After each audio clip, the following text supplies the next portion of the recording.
Kolleginnen und Kollegen, das warm und dafür wollen wir ja nicht so lange hier abhalten. Ich so wirklich große Merci für Ihre Präsenz heute mitten. Das ist nicht so evident, Matzen an der Woche, Matzen am Tag, hier Matzen an der Stadt, und da dann just 3 Tage für Drogen vorgehen. Das ist gut nicht evident und dafür mega Merci für aber die massive Präsenz, so spontan, wie wir das organisiert haben.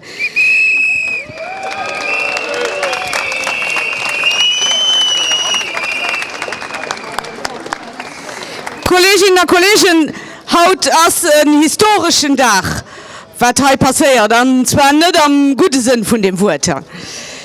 Den Tag, der wird leider in die Sozialgeschichte von Lützburg auch gehen, weil heute gehen hier Hanadais als gewählten Volksvertreter hin und sie entschieden, dass das Volk einen Teil von seiner Kaufkraft einfach geholt kriegt. Und das gerade an diesen schweren Zeiten. Wir wissen nicht, alles geht mit teuer, Preise explodieren, die Inegalitäten an unserer Gesellschaft gehen an die Lut. 30% von den Leuten zu Lützeburg sagen, wir kommen mal nicht mehr über die Runde vom Mond. 30%. Die Armut klimmt. Wir haben mittlerweile Leute aus der Mittelschicht, die müssen an die Epicerie Sozialen ankaufen gehen.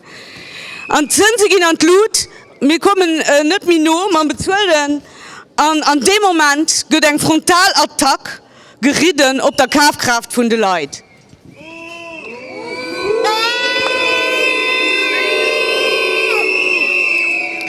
Chers collègues, je viens de dire que c'est une journée historique aujourd'hui, mais dans le mauvais sens du terme. Cette journée, elle va rentrer dans l'histoire sociale du Luxembourg, parce que c'est la journée où nos représentants, nos élus, prennent une décision qui va être contraire aux intérêts de tous les citoyens, de tous les travailleurs, de tous les retraités et de toutes les familles au Luxembourg et qui travaillent au Luxembourg.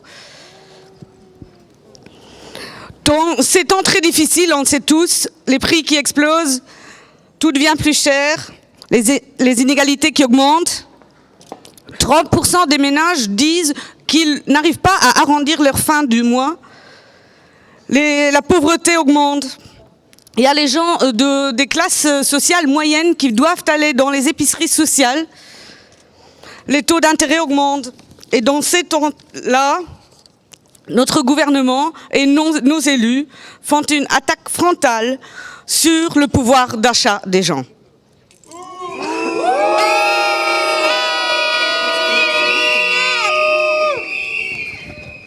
Merci.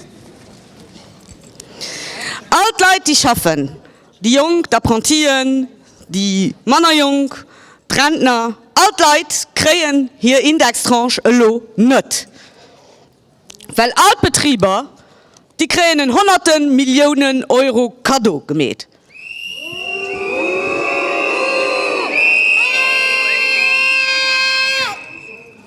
Und das nennen sie dann Solidarität.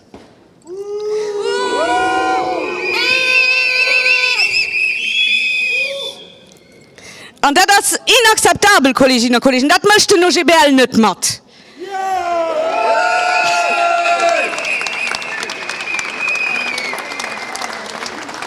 Und dafür wehren wir uns von Anfang an.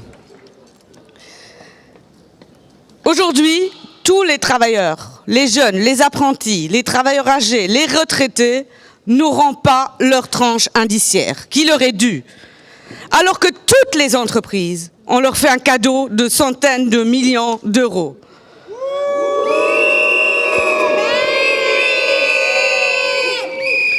Et ils appellent cela un paquet de solidarité. Il faut l'imaginer. Ceci est inacceptable, chers collègues, et l'OGBL ne va pas faire ça avec. Et on rejette ce projet et ce paquet depuis la première heure, vous le savez.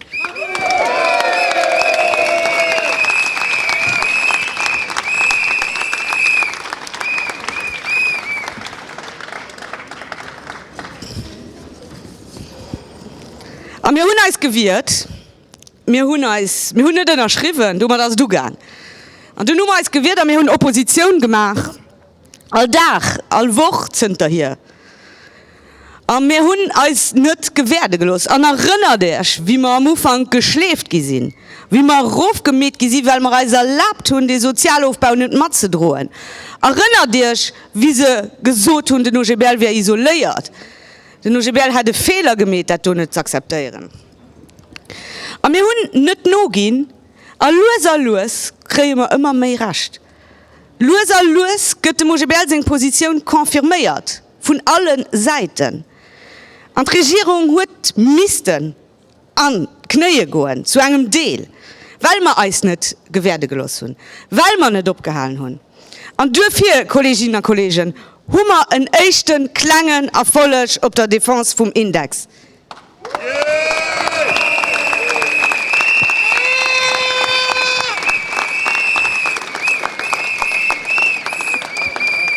Nous nous sommes opposés, nous n'avons pas signé, nous nous sommes révoltés, nous avons protesté, nous avons manifesté et nous avons exprimé notre désaccord tout au long des derniers jours et dernières semaines et jours. Et on a eu une première bataille de gagner, puisque le gouvernement a dû faire une petite marche arrière sur leur projet de démantèlement de l'index. Et vous le savez, on a donc eu une petite gain de cause sur un point, et un amendement a été fait, de manière à ce que le projet de loi qui va être voté aujourd'hui ne concerne plus que la tranche de juillet 2022 et pas toutes les autres tranches à venir. C'est grâce à vos et nos efforts, chers collègues. C'est grâce à notre opposition et tous ceux et celles, et je les remercie aussi pour leur solidarité et leur présence aujourd'hui, qui se sont rejoints à notre mouvement. C'est grâce à notre opposition et grâce à notre engagement qu'il y a eu ce petit revirement.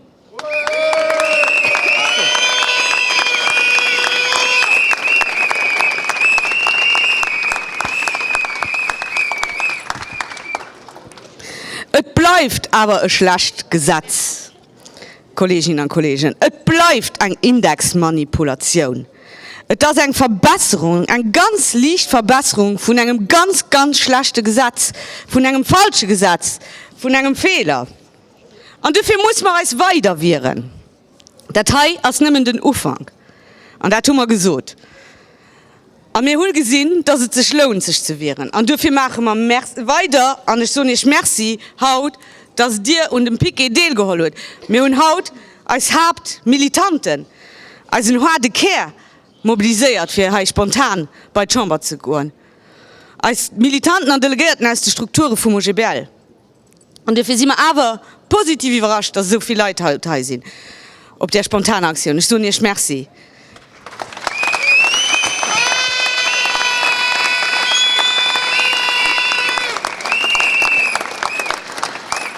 Chers collègues, nous avons vu que ça vaut toujours la peine de protester et de ne pas se laisser faire et de défendre ses intérêts. Et c'est ce que nous avons fait et nous avons eu une petite première victoire, ce qui nous prouve que nous devons continuer. Et nous n'allons pas lâcher, nous allons continuer maintenant, jour après jour, semaine après semaine, jusqu'aux élections parlementaires. Et on va rappeler à tout moment qui a décidé ici la manipulation d'index et qui a fait opposition.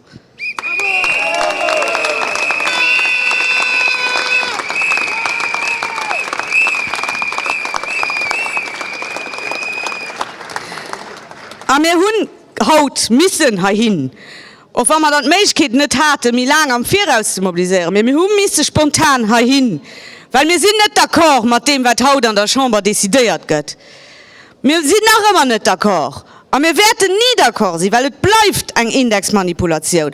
Und für das auch ein klar zu stellen. Auch das, was heute durchschlägt, und geht nicht mehr um Tranche Juni. Auch das hat der Nogebel nicht mit geschrieben.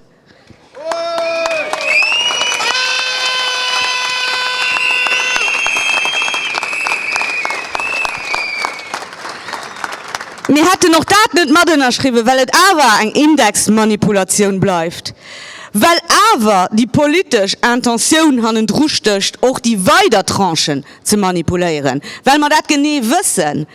Und auch, weil überhaupt nicht eng von den berechtigten Forderungen von Nogebel, von der größten Gewerkschaft, von den schaffenden Leuten und den Pensionierten hier im Land, mat an Diskussion gezogen hast. Kein von unseren Forderungen zum Logement, zu der Allocation wie cher, zu der Steuerpolitik, zu der mehr gerechten Steuerpolitik, als überhaupt diskutiert gehen an 50 Jahre an dem Solidaritätspakt, wie sie ihn nennen, rum. Und das ist inakzeptabel, Kolleginnen und Kollegen.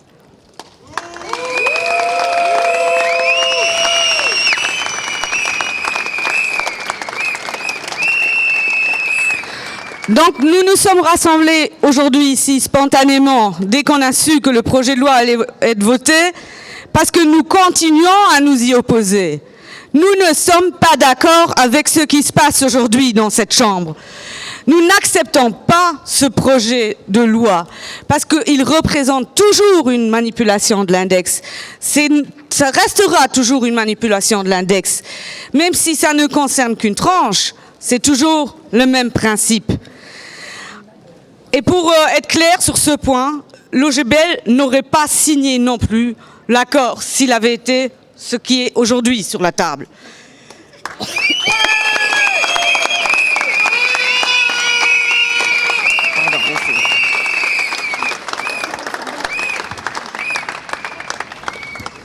Wir hätten nicht unterschrieben, weil kein von unseren Forderungen erfüllt ist. Wir nicht zum Teil, wir nicht diskutiert. Kolleginnen und Kollegen, etwas kann ich euch versprechen. Wenn die nächsten Tripartiten da losgehen, da werden OGBL drauf halten, dass darüber geschwatzt wird. Über die Steuerpolitik, über die Probleme von den schaffenden Leuten an ihre Familien. Und das wird ganz sicher passieren.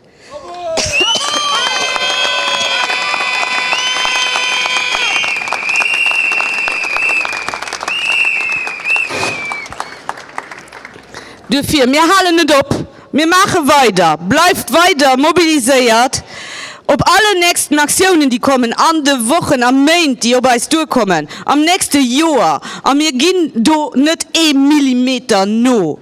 An Haut stimmen wir, Haut stimmen wir auf diesem Tag, weil es geht real. Das, was wir in der Woche wissen, dass es planen, geht Haut umgesagt. Das ist ein schlechter Tag. Das ist ein Tag, den wir nicht werden vergessen. Und wir werden daran erinnern. Und der ganzen nächsten Zeit werden wir immer daran erinnern, was heute passiert ist. Und heute ist die letzte Chance. Und dafür machen wir einen allerletzten Appell. Und als gewählten Deputierten, liebe Deputierten, heute gilt Haut gilt auf der richtigen Seite von der Geschichte zu stehen. Auf der Seite von den schaffenden Leuten an ihren Familien.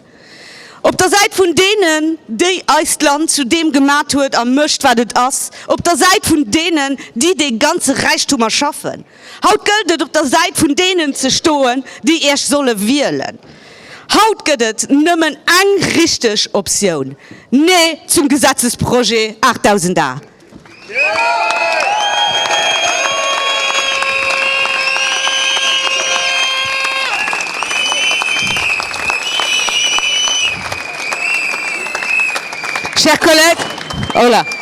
Chers collègues, nous l'avons dit, nous ne lâcherons pas, nous continuerons, jour après jour, semaine après semaine, mois après mois. Nous n'allons pas oublier ce qui va se passer aujourd'hui. C'est un jour très négatif pour l'histoire des travailleurs et de leurs familles. Et nous allons le rappeler à tout moment, à tout le monde. Donc je fais appel à vous tous. Restez mobilisés, venez à toutes les actions syndicales de l'OGBL dans les semaines, mois, années à venir. Venez, restez mobilisés. Et aujourd'hui, on s'est réunis parce que c'est ce jour fatidique dont on parle depuis des semaines. Aujourd'hui, c'est un jour historique où ils vont prendre cette décision contraire aux intérêts des gens. C'est le jour où nos députés, qui sont élus, vont prendre la décision contre ceux qui les élisent. Et c'est le jour où c'est leur dernière chance. Et c'est pour cela qu'on fait notre dernier appel. Et l'OGBL rend l'appel à tous les députés, aujourd'hui présents dans la Chambre des députés, de se mettre du bon côté de l'histoire, de se mettre du côté des travailleurs et de leurs familles, de se mettre du côté de ceux qui créent justement la richesse de ce pays, de se mettre du côté de ceux qui doivent les élire. C'est leur dernière chance. C'est un appel à tous et toutes les députés aujourd'hui présents. Votez non à ce projet de loi. Merci, chers collègues.